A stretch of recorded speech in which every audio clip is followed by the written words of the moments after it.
Hello dear student, आज एक और इम्पोर्टेंट सेशन में आप सभी का स्वागत है। तो स्टूडेंट, आज के सेशन में हम लोग बात करने वाले हैं एनसीईआरटी में क्लास 7th के साइंस के बारे में, जिसका आज हम लोग डिस्कस करेंगे चैप्टर नंबर 9। और जो चैप्टर है उसका नाम है मृदा। मतलब आज हम लोग सॉइल के बारे में बिल्कुल डिटेल में बात करने वाले हैं। जो सॉइल चैप्टर होता है उससे बहुत ज्यादा इंपॉर्टेंट क्वेश्चन बनते हैं। आज जितने भी क्वेश्चन बनते हैं उसको हम लोग पॉइंट आउट करते चलेंगे ताकि आपको एग्जाम में प्रॉब्लम ना हो। चलिए शुरू करते हैं चैप्टर को और देख लेते हैं। सबसे पहले हम लोग पढ़ेंगे सॉइल के बारे में। जो मृदा होती है वो क्या होती है। तो दिया गया है जो मिट्टी होती है सबसे महत्वपूर्ण प्राकृतिक संसाधनों में से एक है। तो देखिए, जो मृदा होती है वो प्रकृति द्वारा हमें प्रदत्त है। प्रकृति ने हमें जितनी भी चीजें दी गई है उसमें से जो मिट्टी है वो बहुत ही इंपॉर्टेंट फैक्टर है। दिया गया है यह पादपों की जड़ों को दृढ़ता से थामे रखकर तथा उन्हें जल और पोषक तत्वों की आपूर्ति करके उनकी वृद्धि में सहायता करती है। तो हम सभी जानते हैं जो मिट्टी होती है, मिट्टी के अंदर ही पौधे जो होते हैं वो अपने पोषण को प्राप्त करते हैं। दिया गया है यह अनेक जीवों का आवास भी होता है। तो देखिए, कई जीव ऐसे होते हैं जैसे सांप हो गया, चूहा हो गया, ये सब क्या होते हैं, जमीन के अंदर रहते हैं। आगे दिया गया कृषि के लिए मृदा अनिवार्य है। कृषि हम सभी को भोजन, कपड़ा और आश्रय प्रदान करती है, अतः मृदा हमारे जीवन का अभिन्न अंग है। तो ये तो थी बात मृदा के बारे में कि जो मृदा होती है, जो मिट्टी हमारी होती है, वो हमारे लिए कितनी ज्यादा इंपॉर्टेंट है। अब हम पढ़ेंगे जो हमारी मिट्टी होती है उसमें कौन कौन से कंपोनेंट होते हैं। और कंपोनेंट पढ़ने के लिए सबसे पहले हमें सॉइल प्रोफाइल पढ़ना पड़ेगा, मृदा परिच्छेदिका पढ़ना पड़ेगा। तो देख लेते हैं जो हमारी प्रोफाइल होती है सॉइल की वो कैसी होती है। तो दिया गया है जो प्रोफाइल होती है मृदा की वो अनेक परतों की बनी होती है। ये परतें किस प्रकार व्यवस्थित रहती है। मृदा में उपस्थित सड़े गले जैव पदार्थ ह्यूमस कहलाते हैं। तो देखिए, हम लोग क्या करना है, हम लोग को एक एक्सपेरिमेंट करना है। कुछ जगह से क्या करना है, मिट्टी लाना है और मिट्टी को कुछ पानी में घोल देना है। मिट्टी को घोलने के बाद हमें क्या दिखाई देता है कि जो मिट्टी होती है, उस जो पानी हमारा होता है उसका जो निचली परत होती है उसमें कुछ बहुत ही सॉलिड मटेरियल होते हैं जिसको हम लोग बोलते हैं बजरी।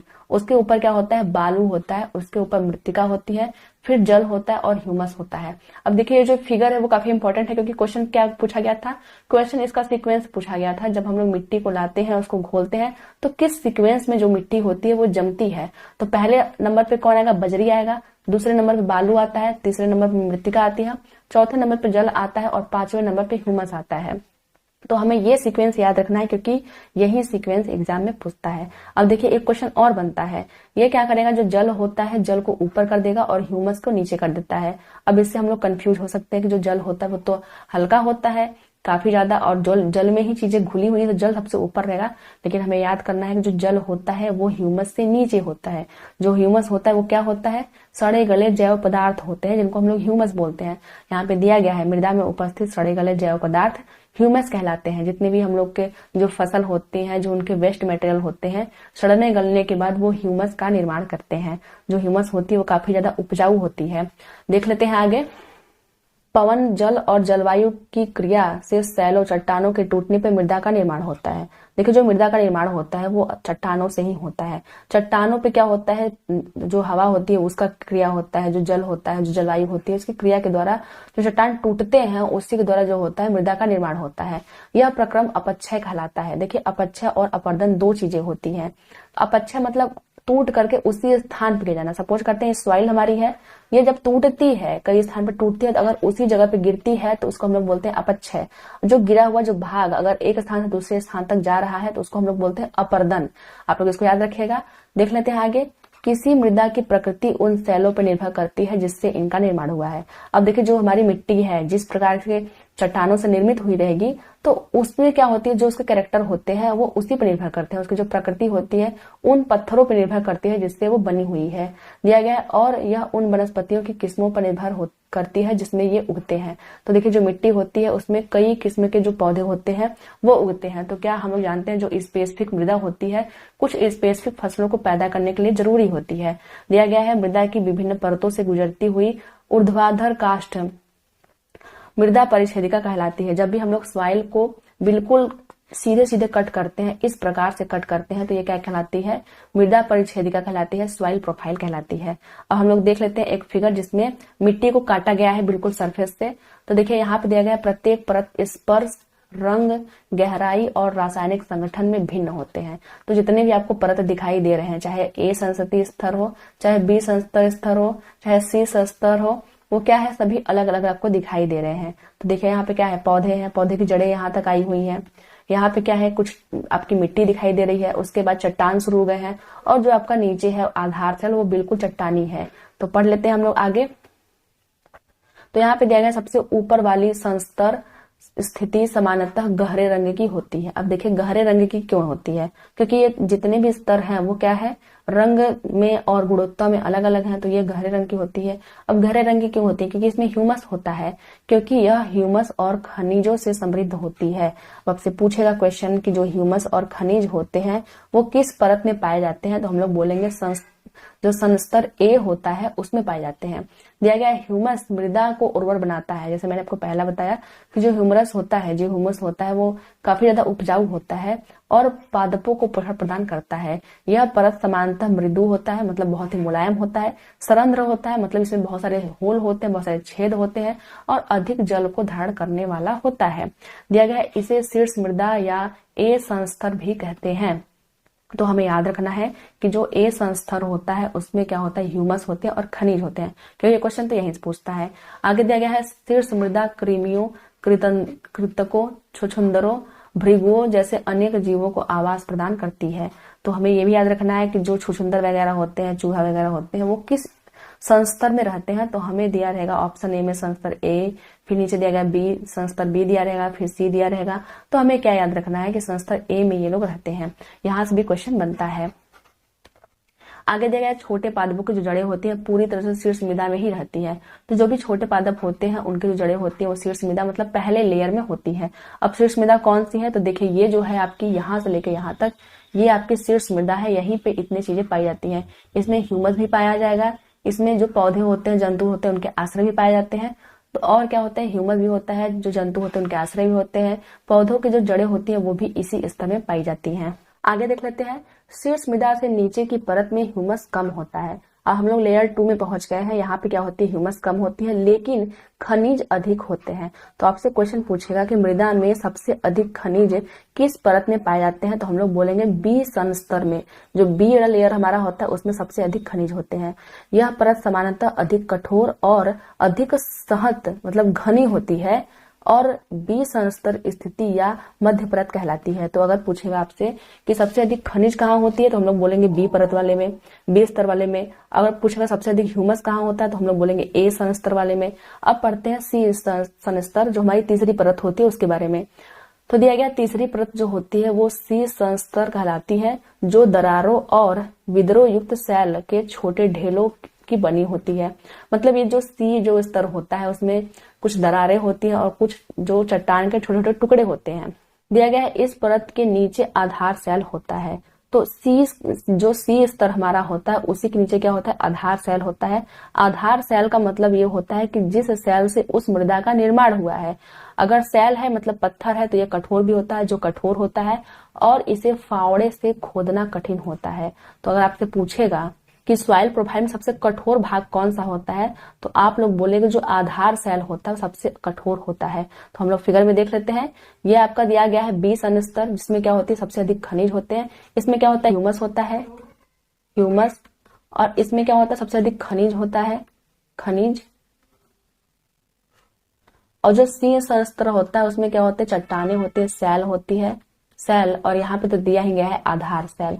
तो इस प्रकार हम लोग कैटेगराइज कर लेते हैं। आगे देख लेते हैं। आगे है मृदा के प्रकार। देखिए ये भी बहुत इंपॉर्टेंट जो टॉपिक होता है, मृदा के प्रकार। दिया गया है मृदा को उसमें पाए जाने वाले विभिन्न आमाप साइज के कणों के अनुपात के आधार पर वर्गीकृत किया गया है। मतलब जो मृदा के जो कण होते हैं उनके आधार पर वर्गीकृत किया गया है। दिया गया है यदि मृदा में बड़े कणों का अनुपात अधिक होता है तो वह बलुई मृदा कहलाती है। तो बलुई मृदा में क्या होती है, जो कण होते हैं उनका जो आकार होता है वो काफी बड़ा होता है। यदि बारीक हुआ कण तो उसका अनुपात अपेक्षाकृत अधिक होता है, यह मृमण मृदा कहलाती है। मतलब अगर जो बलुई मृदा है अगर उससे बारीक मृदा हमें मिलती है तो उसको हम लोग बोलते हैं मृमण मृदा। आगे देख लेते हैं। यदि बड़े और छोटे कणों की मात्रा लगभग समान होती है तो यह मृदा दुमटी मृदा कहलाती है। देखिए यहाँ हम लोग साइज के अनुसार माप रहे हैं, तो जो अगर छोटे और बड़ों कणों की जो मात्रा होती है वो समान होती है तो उसको हम लोग दुमटी मृदा कहते हैं। अतः मृदा का जो वर्गीकरण होता है वो बलुई, दुमटी और मृमण के रूप में किया जाता है। सबसे अगर बड़ा कण है तो बलुई बोलेंगे, सबसे छोटा कण अगर है तो मृमण्डय बोलेंगे, और बलुई और मृमण्डय के अगर बीच है तो उसको हम लोग दुमटी बोलेंगे। आगे है मृदा के कणों के आमाप का उनके गुणों पर बहुत महत्वपूर्ण प्रभाव पड़ता है। तो देखिए जो इसके आमाप, जो कण के जो माप होते हैं उसके आधार पे जो मृदा का गुण होता है वो डिसाइड होता है। दिया गया है बालू के कण अपेक्षाकृत बड़े होते हैं। देखिए जो बालू आप लोगों ने देखा होगा, जो उसके कण होते हैं वो बहुत बड़े बड़े होते हैं, या आसानी से एक दूसरे से जुड़ नहीं पाते हैं, अतः इनके बीच में काफी रिक्त स्थान होते हैं। तो हम सभी जानते हैं जो बालू होते हैं वो आसानी से जुड़ नहीं सकते हैं, इनके बीच में काफी ज्यादा रिक्त स्थान होता है। अब जब रिक्त स्थान है तो उसमें वायु भरा रहेगा, अतः हम कह सकते हैं कि जो बालू होती है वो सुवातित होती है, मतलब उसमें बहुत ज्यादा वायु भरी होती है। बालू के कणों के बीच स्थान में से जल की निकासी तेजी से हो जाती है। अच्छा, अगर हम लोग बालू देखे होंगे, अगर उसके अंदर हम लोग पानी डालते हैं तो हम लोग ये ऑब्जर्वेशन करते हैं कि बहुत तेजी से पानी इसमें से निकल जा रहा है। अतः जो बलुई मृदा होती है वो हल्की तो होती ही है, सुवातित भी होती है, लेकिन शुष्क होती है, मतलब उसमें से पानी निकल जाता है, सूखी हुई होती है। आगे देख लेते हैं। दूसरा हमारा है मृत्तिका, मतलब चिकनी मिट्टी जो होती है वो कैसे होती है। तो हम लोगों ने देखा जो मृत्तिका चिकनी मिट्टी होती है उसके जो कण होते हैं सूक्ष्म होते हैं, मतलब बहुत ही छोटे होते हैं। छोटे होने के कारण क्या होते हैं, जुड़े रहते हैं, एक दूसरे से जुड़े होते हैं। अगर जुड़े रहते हैं तो उनके बीच का स्थान भी कम होगा, और उनके बीच में जो हवा होती है वो भी कम होती है, तो इनके बीच का जो रिक्त स्थान होता है बहुत ही कम होता है। बलुई मृदा के विपरीत इनके कणों के बीच के सूक्ष्म स्थानों में जल रुक जाता है। जो हमारी बलुई मृदा थी उनके बीच स्थान तो बहुत था, लेकिन जो जल को धारण करने की जो शक्ति थी वो बहुत कम थी। लेकिन जो हमारी मृत्तिका होती है, जिसको हम लोग बोलते हैं चिकनी मिट्टी, उसके बीच में बहुत ज्यादा जल फंस जाता है। अतः चिकनी मिट्टी में वायु कम होती है, लेकिन यह भारी होती है। देखिए वायु कम है और पानी ज्यादा है, इसलिए क्या है, भारी है, क्योंकि इसमें बलुई मृदा की अपेक्षा अधिक जल रहता है। जल अधिक होने के कारण यह क्या होती है, भारी होती है। दिया गया है पादपों को उगाने के लिए सबसे अच्छी शीर्ष मृदा दोमट है। देखिए यहाँ पे शीर्ष मृदा मतलब सन स्तर ए की बात कर रहा है, और यहाँ बोला है दोमट मृदा जो होती है वो सबसे महत्वपूर्ण होती है। यहाँ से क्वेश्चन बन जाएगा। आगे दिया गया डुमटी जो मृदा होती है बालू, चिकनी मिट्टी और गाद अन्य प्रकार के मृदा कणों का मिश्रण होता है। यहाँ से भी पॉइंट बनता है कि जो दुमटी मृदा हमारी होती है वो किस चीज से मिलकर बनी होती है, तो किससे बनती है, बालू से, चिकनी मिट्टी भी होती है और गाद भी होता है, और कुछ अन्य मृदा के कण भी होते हैं, उन्हीं से ये दुमटी मृदा बनती है। दिया गया है गाद नदी के तलों आधारों में निक्षेप के रूप में पाई जाती है। देखिए जो नदियां होती है वो कुछ मिट्टी के कणों को बहा के लेके जाती हैं। जो बहुत ही महीन मिट्टी के कण होते हैं वही नदियों के साथ बह पाते हैं, उन्हीं को हम लोग बोलते हैं गाद। और ये जो गाद होते हैं वो जो पानी होता है उनके साथ बह के चले जाते हैं और नदियों को तलों में बैठे रहते हैं। कणों का आमाप साइज जो होता है वो बालू और चिकनी मिट्टी के आमापों के बीच में होता है। मतलब जो बालू हमारी होती है सबसे बड़ी, उसकी जो साइज होती है सबसे बड़ी होती है। जो चिकनी मिट्टी होती है उसकी जो साइज होती है काफी छोटी होती है। लेकिन जो गाद होता है वो इन दोनों के बीच में पाया जाता है, मतलब जो इनकी साइज होती है वो बालू से छोटी होती है लेकिन चिकनी मिट्टी से बड़ी होती है। दिया गया है दुमटी मृदा में ह्यूमस भी होता है। जो दुमटी मृदा होती है उसमें ह्यूमस भी होता है। इस प्रकार की मृदा में पादपों की वृद्धि के लिए उचित मात्रा में जल धारण करने की क्षमता होती है। आगे देख लेते हैं। अब देखिए दिया गया है मृदा के गुण। अब मृदा में कौन कौन से गुण होते हैं, तो हम लोगों ने जितने भी मृदा के बारे में पढ़ा, चाहे वो बालू वाली मृदा हो, चाहे वो दुमटी हो, चाहे वो मृमण्डय हो, सबके अलग अलग गुण होते हैं। कौन कौन से गुण होते हैं, देखिए पहला दिया गया है मृदा में नमी। अभी हम लोगों ने पढ़ा जो हमारी बलुई मृदा होती है उसमें क्या होता है कि बहुत ही कम जो है नमी ठहरती है, क्योंकि जो उनके कण होते हैं काफी बड़े होते हैं और उनके बीच का जो स्थान होता है वो काफी ज्यादा होता है, जिसकी वजह से जो पानी होता है वो उसमें टिक नहीं पाता है। और जो हमारी दुमटी मृदा होती है, चिकनी मृदा होती है, उनके बीच क्या होता है, खाली स्थान बहुत ही कम होता है। उनके जो कण होते हैं मिट्टी के वो बारीक होते हैं, जिससे जो नमी होती है वो काफी ज्यादा उसमें ठहर जाती है। दूसरा हमारा है मृदा में जल अंतःस्रवण दर। तो देखिए प्रत्येक मृदा में जो जल की अंतःस्रवण दर है वो अलग अलग होती है। आपके एनसीईआरटी में एक एक्सपेरिमेंट दिया गया था जिसमें क्या करना था कि हमें अलग अलग प्रकार के मृदा को लेना था और एक बोतल में उसको भर करके उसमें पानी को डालना था और देखना था कि किस मृदा में कितनी देर तक पानी ठहरता है। तो हम लोगों ने देखा था उस एक्सपेरिमेंट में कि जो बलुई मृदा होती है उसमें जो अंतःस्रवण जो दर होती है वो काफी कम होती है। बहुत ही जल्दी जो जो पानी हमारा होता है वो रिस कर निकल जाता है। तो यहाँ पे अगर अंतःस्रवण दर को मापना है तो हम लोग देखते हैं जल की मात्रा और कितनी देर तक वह ठहरा हुआ है उसकी अवधि, उसको माप लेते हैं। तो इससे हम लोग का जो जल में अंतःस्रवण दर है वो निकल जाता है। आगे देख लेते हैं मृदा और फसलें। देखिए जो मृदा हमारी होती है प्रत्येक मृदा के लिए अलग अलग प्रकार की फसलें उपयोगी होती है। तो हम लोग उसको पढ़ते हैं, किस प्रकार की मृदा में किस प्रकार की फसलें उगाई जाती हैं। तो पहला दिया गया है, जो मृमर्ण और दुमटी मृदा होती है, दोनों गेहूं और चने जैसी फसलों की खेती के लिए उपयुक्त होती है। तो आपसे क्वेश्चन ये पूछेगा कि गेहूं के लिए कौन सी मृदा उपयोगी होती है, तो बोला जाएगा मृमर्ण और दुमटी मृदा। या फिर पूछ देगा चने के लिए, तो अब भी हम लोग बोलेंगे मृमर्ण और दुमटी मृदा जो होती है वो गेहूं और चने के लिए उपयोगी होता है। दिया गया है, ऐसी मृदा में जल धारण करने की जो क्षमता होती है वो अच्छी होती है।